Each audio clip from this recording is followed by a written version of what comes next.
Coming up on News 11, a local barber hosted a 24-hour marathon to honor a customer. California is dealing with more wildfires, and a look at what Liberation Day has in store for U.S. citizens. All this and more, News 11 starts right now.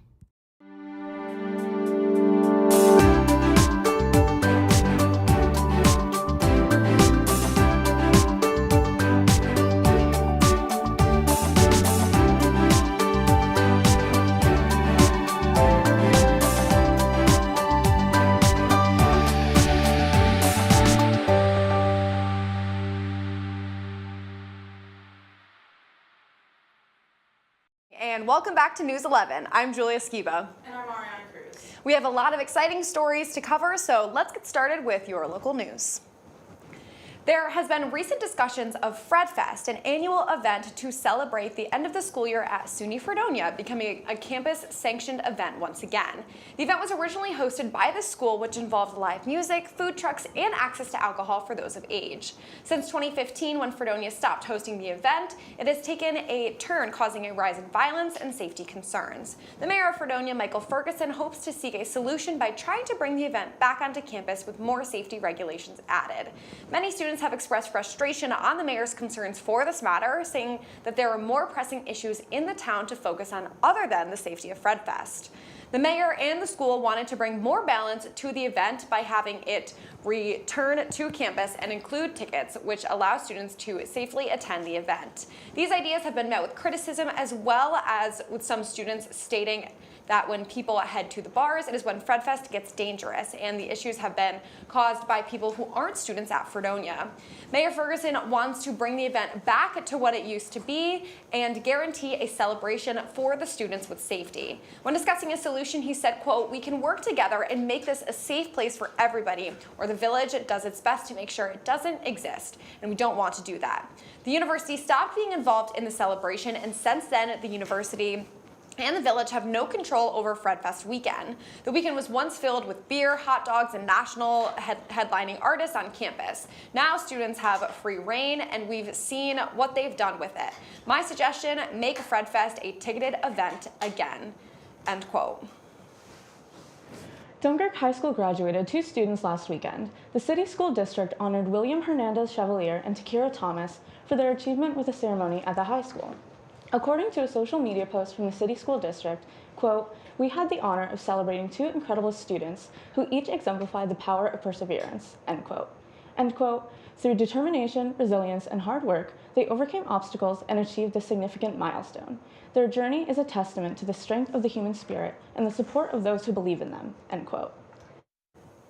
In regards to the Hanover project, the Town Board of Hanover recently approved the purchase of SIC elbows at a cost of $2,250 each to avoid existing utility lines along Route 5 and 20. This will total $13,500, which will include labor and required machinery. According to Town Supervisor Lou Pelletier, the water line replacement project has run into utility lines that, quote, "weren't supposed to be there," end quote, which is a common issue for projects like these. This comes after the board has already approved a modification to one of the water lines to avoid existing utility lines. This project is still ongoing and is costing a total of $1.16 million. This past week, the House of Environmental and Natural Resource Protection Committee had a meeting regarding Lake Erie's renewable energy project. The committee voted 19 to 17 to continue conducting studies on Lake Erie's suitability to serve as a renewable energy source. They will study the positives and negatives of developing hydropower, wind, and solar energy from Lake Erie on the Pennsylvania side.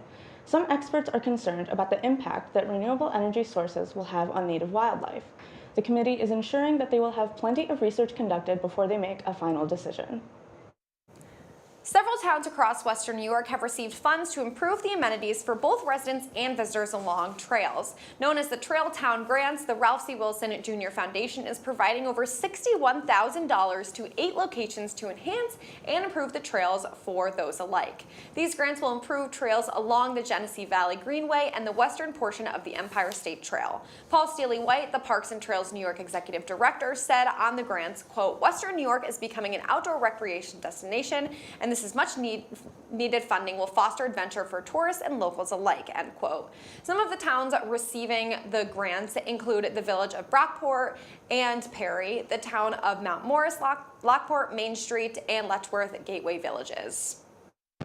A Hamburg local barbershop, Jay's, ran from Monday 6 a.m. to Tuesday 6 a.m. as part of their fundraiser. All of the proceeds from the fundraiser will be sent to the Suicide Prevention Coalition of Erie County. Jason Leip is the owner of the shop and organized this event in honor of a client of his that died by suicide 3 years ago. Leip finds it important to raise awareness, community, and to honor his client by saying his name, Evan Granville. Through haircuts, raffle baskets, and other donations, Leip hopes to raise about $5,000. Leip wants to emphasize that barbershops can be an intimate place for men to express their emotions.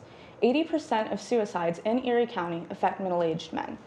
Leip hopes to make this an annual event to support his late client and his family, as well as men and those who struggle with mental health generally. Tolls are set to rise at 3 U.S. and Canada border crossings in western New York this May. The Niagara Falls Bridge Commission announced Monday that the increase will affect the Rainbow, Whirlpool, and Lewiston Queenstown bridges. Starting May 1st, standard passenger vehicles will pay $6, up from $5, while 5-axle trucks will pay $34, up from $32. This marks the first toll hike since August 2022, when rates jumped from $4 to $5 for passenger cars. Prices for buses, RVs, limos, and trucks also increased at that time. The commission says higher costs of goods and maintenance are driving the increase.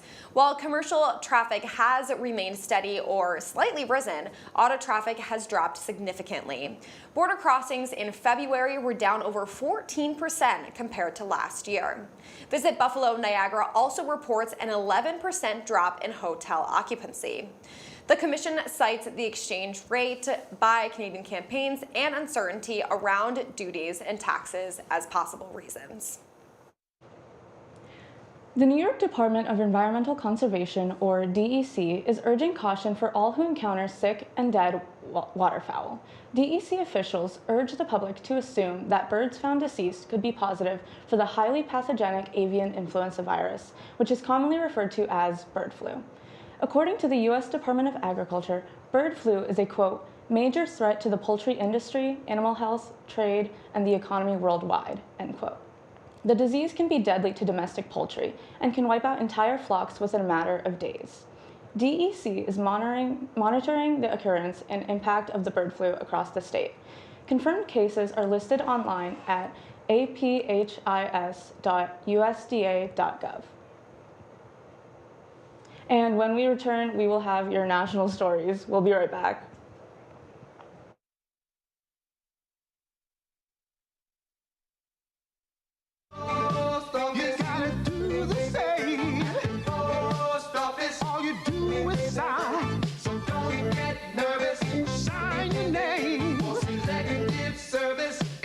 No time, just sign on the line at the post office for selective service. Hey guys, if you're about to turn 18, you've got to register with Selective Service. It's simple. Just go down to the post office, fill out a card, and turn it in. That's all there is to it. There's no draft now. You're just adding your name to Selective Service's list in case there's a national emergency. So if you're 18 now, Selective Service, you gotta get down to the post office. Register with Selective Service. It's quick, it's easy, and it's the law. Takes no time, just sign on the line at the post office for Selective Service.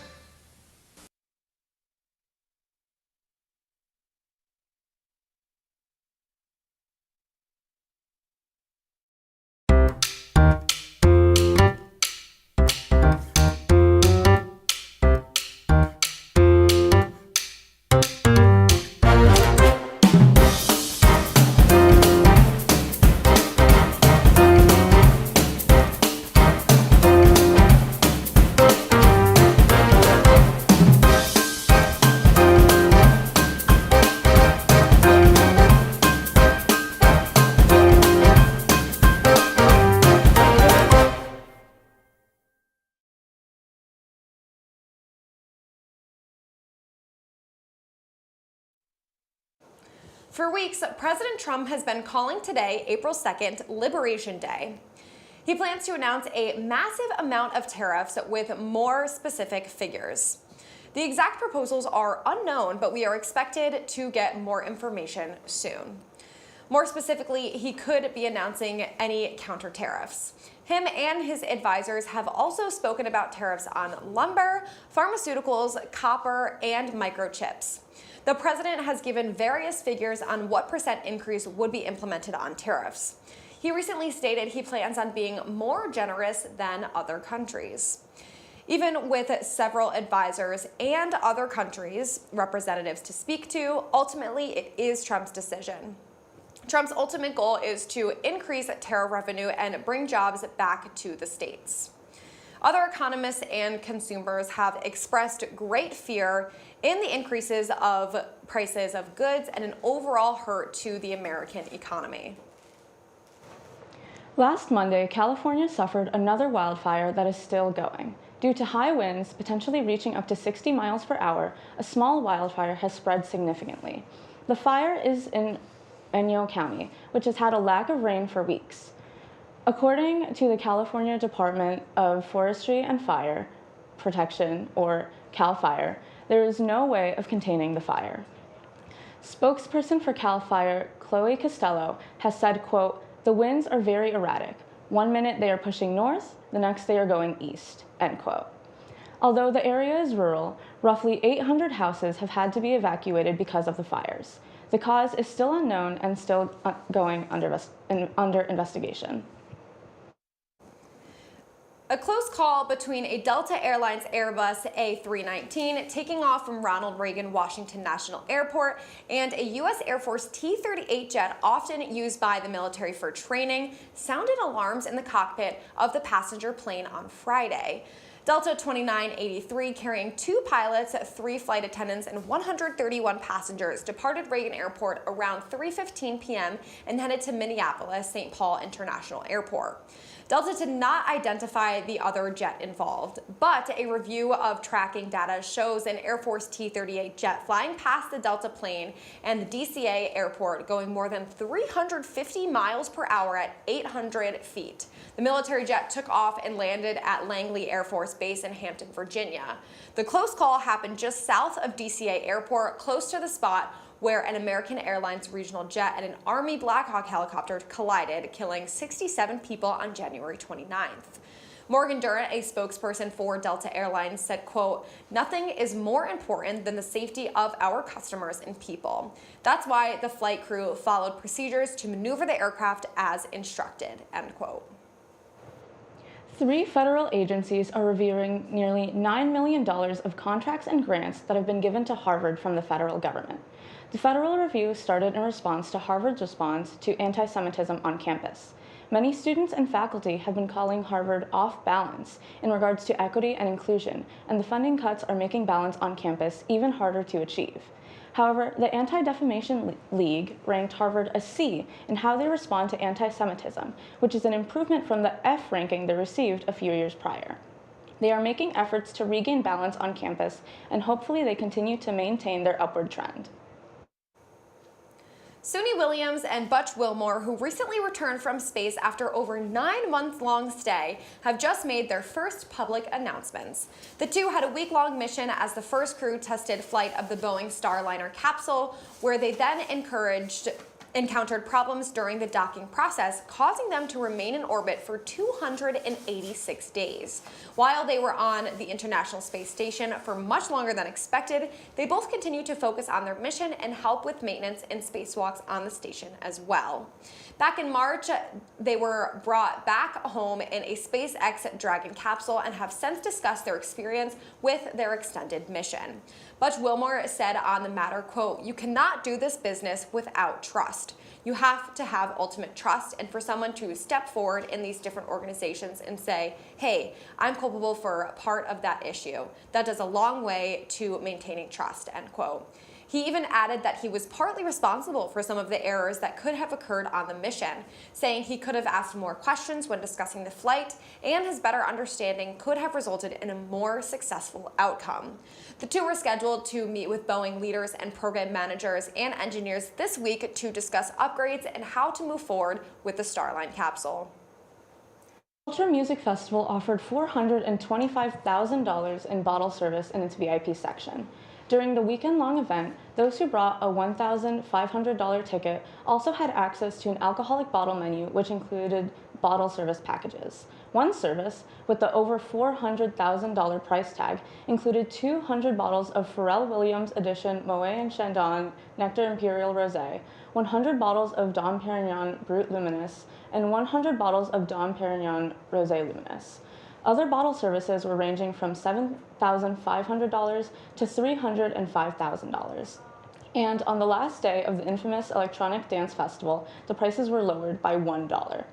Festival goers were quick to post about it on social media, and fans were outraged by the prices, with some calling it, quote, unhinged, end quote.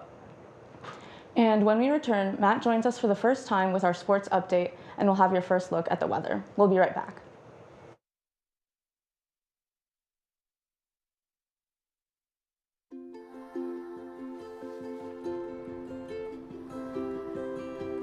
To Sofia and Gabriel, mis flores, my little flowers. Even though these old knees can't follow on your adventure to the forest today, these flowers represent my love, so you can take me with you wherever you go, near or far. These stitches and threads join us together. Me, your mother, and both of you. And wherever you see a flower, a bird, a beautiful tree, know that my love is with you as you bring our colorful stories to the world. Make the forest part of your story at a park near you. Find one at discovertheforest.org. Most of my family, they never graduated high school or even let alone go to college, so I'm trying to break that barrier. Every day after work, went straight to school, studied hard, and it paid off. I could not have done it alone. I see the future is really bright for me. The high school diploma is just added to the confidence, and now I feel unstoppable. Find free adult education classes near you at finishyourdiploma.org. We are now joined by Matt, who will be giving us our weekly sports update. What's going on in sports, Matt? Thanks, Jules. After winning the first game of the three-game series on Thursday, the Fredonia State baseball team dropped a doubleheader on Saturday against Oswego. Game 1 resulted in a score of 20-1 favoring Oswego, and Game 2 ended in a score of 8-6, also in favor of Oswego. Game 1 had doubles hit from Alex Ahlstrom and Shane Prey. Between 4 pitchers, there were 10 combined strikeouts. Game 2 had multiple walks and hit by pitches, which came in handy for the team. Ahlstrom and Riley Cardinale both homered, with Ahlstrom bringing in 3 runs. The Blue Devils play next tonight against Hilbert. The Fredonia lacrosse team also found themselves in an unfortunate situation after losing 17-10 in their game against the New Paltz Hawks. Goals came from recently named Athlete of the Week Miley Barron, who scored 4 of the Blue Devils' goals, 2 from Noelle Mendez, 1 from Emma Cockrell, and another from Kaylin Corrales. Ashley Manns was in net and had a total of 14 saves. The Blue Devils play next tonight against Hilbert College. In more exciting news, the Buffalo Sabres won 5-2 over the Ottawa Senators last night. Buffalo goals came from Alex Tuck, Rasmus Dahlin, Tage Thompson, Peyton Krebs, and Ryan McLeod. Goalie James Reimer had 33 saves, earning him his 5th straight victory. The Sabres play next on Sunday at home against the Tampa Bay Lightning at 7 p.m. So now we'll toss it to Jules for the rest of our weather forecast. What's going on, Jules? Thanks, Matt. So today you saw a high of 49 degrees with heavy rain and Lots of thunder. It's supposed to dip down to 47 degrees tonight, still continuing with the heavy rain and wind. Tomorrow it gets a bit warmer as we'll see a high of 63 with temperatures dipping into the high 30s as we head into the night. We are expecting more rain and wind as well. So stay tuned for your weekend weather. And when we return, we will have your international headlines. We'll be right back.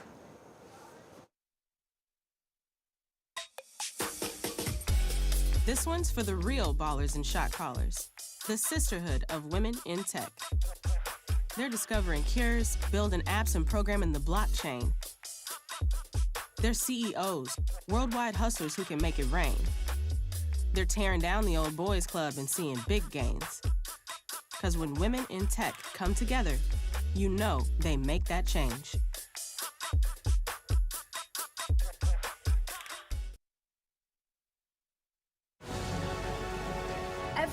Every day, millions of people are connecting. And even though we're overcoming obstacles, watching each other's backs, and banding together, we should still make an effort. We should still make an effort to get to know each other on a deeper level. Father, cosplayer, mentor, actor. It's time we take a step forward. It's time we take a step forward. Come together and discover how accepting our differences can make us stronger.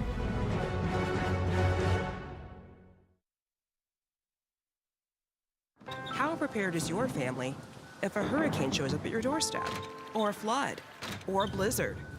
You can't just turn away a natural disaster.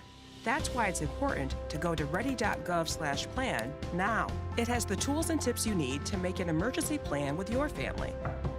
So if disaster comes knocking, let's go. You'll be ready to help keep your family safe. It's just a pizza. Yes. Make a plan today.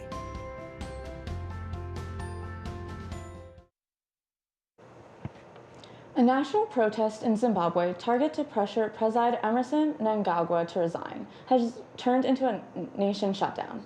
Protesters were dispersed by police, though there were few of them. Mnangagwa took office in 2017 following a coup against longtime leader Robert Mugabe and is currently serving his second and final term. Protests were led by Blessed Geza, a veteran of the 1970s War of Liberation, and called for Zimbabweans to, quote, fill the streets in a push to get the president to step down. Across various cities and towns, the majority of businesses were closed and the streets found empty of their usual chatter. Schools even closed as well as public transport. However, reports have disclosed that there is plans by the president to extend his final term by 2 years to 2030, despite Zimbabwe's constitution limits presidential terms to 2 5-year terms.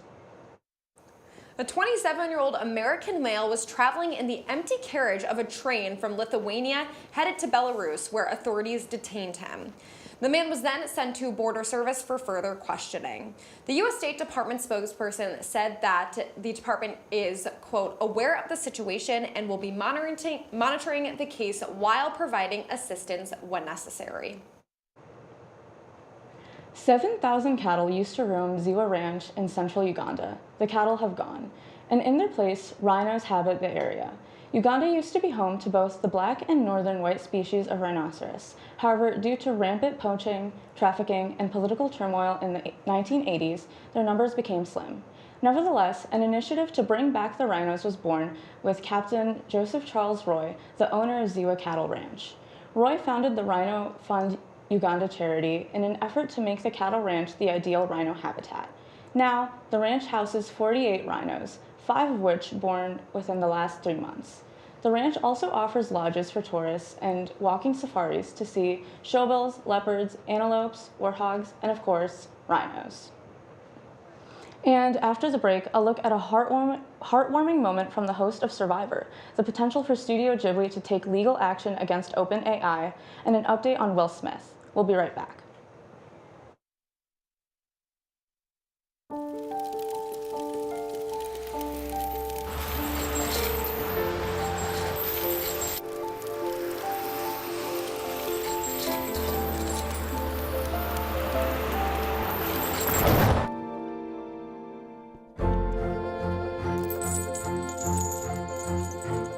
Did you know dragging chains can spark a wildfire? Only you can prevent wildfires. When I was in foster care, I never knew when I would have to move, so I always had my suitcase ready to go. Then one day, I was adopted. My new parents opened their hearts and home to me. My parents cook my favorite breakfast for me every morning. My parents take me on trips I never thought I would go on. They gave me a home and an even better reason to use that suitcase. My parents aren't perfect, but they're perfect for me. Host of Survivor, Jeff Probst, was brought to tears in last week's episode of the reality TV show. At the end of an intense challenge, a contestant, Eva, became very overwhelmed and began to have what she describes as an episode. Her greatest ally in the game, Joe, was on another tribe and watched her with a worried expression from a distance. Probst broke the show rule where they keep the tribes separate after challenges and allowed Joe to comfort Eva. He squeezed her and gave her affirmations that she was safe and helped her breathe slowly again. After her episode, she opened up to all of the other contestants about her autism diagnosis. She expressed this is something she has received a lot of support for, and she does not view it negatively, but it still impacts her life.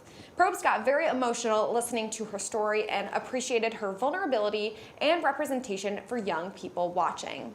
He said his emotions came from a very personal place, and this is a moment he would never forget. On March 25th, OpenAI released a tool that allows any photo to be redone in the style of Hayao Miyazaki and the famed Studio Ghibli. OpenAI has since started cracking down on the trend, implementing a confusing range of changes that now often refuse requests to generate images in Ghibli style. Miyazaki, co-founder of the Tokyo-based hand-drawn animation studio, has denounced AI's use in art, saying, quote, "I strongly feel this is an insult to life itself," end quote. The viral trend and OpenAI's response reignited a heated debate surrounding copyright and the use of generative AI, which directly undermines the work of human artists, publishers, and animators, especially those at Ghibli. According to former general counsel at the TV channel Showtime and AI expert Rob Rosenberg, Ghibli may be able to take legal action against OpenAI over the situation. The company, quote, might have the ability to claim OpenAI has violated the Lanham Act, which provides the basis for claims related to false advertising, trademark infringement, and unfair competition. But so far, there isn't any legal precedent to determine whether OpenAI broke US copyright law, end quote. Will Smith finally addresses the Chris Rock slap incident that happened nearly 3 years ago. At the 94th Academy Awards, actor Will Smith walked on stage and slapped Chris Rock after he made a comment on Smith's wife's baldness. Smith has gone back to music and turned the incident into a song in his new album called Based on a True Story. The song is named Interior Barbershop Day and starts out with the lyric, quote, "Will Smith is canceled," end quote. The lyric is followed by multiple people chattering about the controversy, such as someone calling Smith and his wife crazy. Another says, quote, "I heard he won the Oscar, but he had to give it back," end quote. Smith has not needed to return his Oscar after he publicly apologized to Rock. Rock himself has addressed his side of the situation almost immediately after it happened. So now I'm going to toss it to Mariana one more time for our end of the weekend weather. How's it looking? Thank you, Jules. Friday will see a high of 49 and a low of 44 with clouds throughout the day. Luckily, no rain. However, the rain makes a return for both Saturday and Sunday as temperatures reach a high of 57 on Saturday and a low of 39. Sunday will be a bit chillier with a high of only 42 and a low of 35. That's all we have for your weather this week. So that does it for News 11. Thank you to our behind-the-scenes crew, and we'll be back next week. As always, thank you to everyone watching at home. Have a great night.